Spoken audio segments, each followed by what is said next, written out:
Once upon a time, a long time ago, there lived 3 princesses. Psyche, the youngest, was very kind.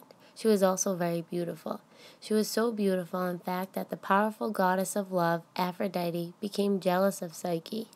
In fear of what the great goddess might do to them if they paid attention to Psyche, all the young men in the kingdom avoided Psyche whenever possible, and none offered to marry her. Her 2 sisters married finally, but Psyche stayed at home with her father. Psyche could not remain at home forever. In those days, girls had to marry someone. Her father consulted Apollo's oracle at Delphi for guidance.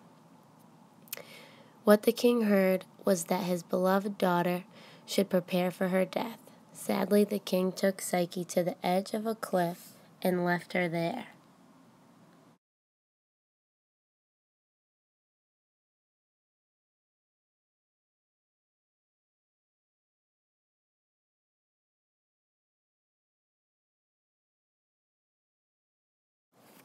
In despair, Psyche might have leapt to her death. Before she could, she felt herself lifted into the air. Zephyrus, the gentle west wind, had taken pity on the girl and gently carried her to a faraway palace, to the home of his good friend Eros, the lonely god of love. Eros was a handsome young man, but he had a pair of very big wings he did not wish to scare Psyche with. He made himself invisible and warned Psyche, if she valued his love, not to try to catch a glimpse of him. Psyche was treated with great gentleness and good company, and much laughter, and soon fell in love with her invisible host. For some time they were blissfully happy, but Psyche longed to see her family. Eros finally agreed to allow her to invite her 2 sisters to his palace.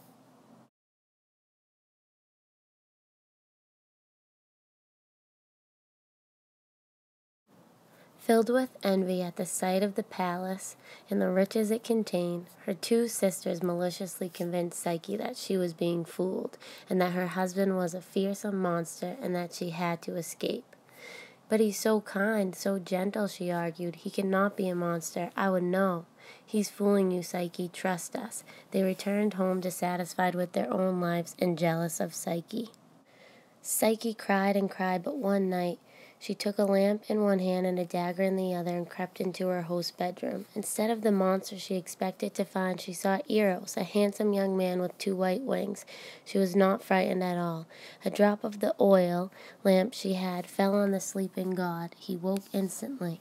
He saw his Psyche leaning over him with the dagger in her hand. With great sorrow he spread his wings and flew away. Psyche crumbled to the floor. How foolish she had been to listen to her sister. She ran outside to the river. She threw herself into the water. She expected to drown, but Pan, the god of the shepherds, pulled her safely from the water. "Aphrodite is the goddess of love.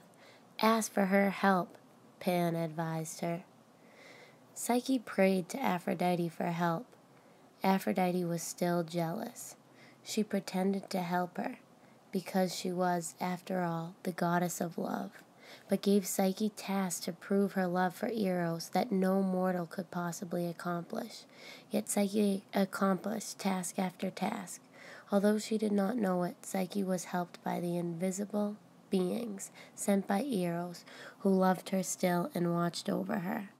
At last, Aphrodite told Psyche her final task was to retrieve a box from the underworld, a very special box filled with magical beauty supplies. With these, she could make herself so beautiful that Eros would fall hopelessly in love with her. You might think Psyche would be excited, her last task, but Psyche knew she had to die to enter the land of the shades. It was hopeless. Suddenly, she heard a voice speaking softly in her ear.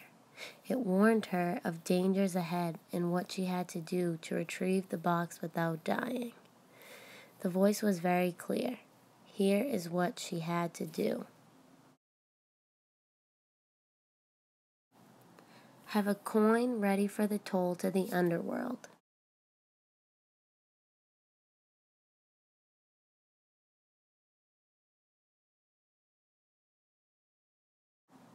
Bring 3 pieces of sweetbread to give to Cerberus, the 3-headed dog.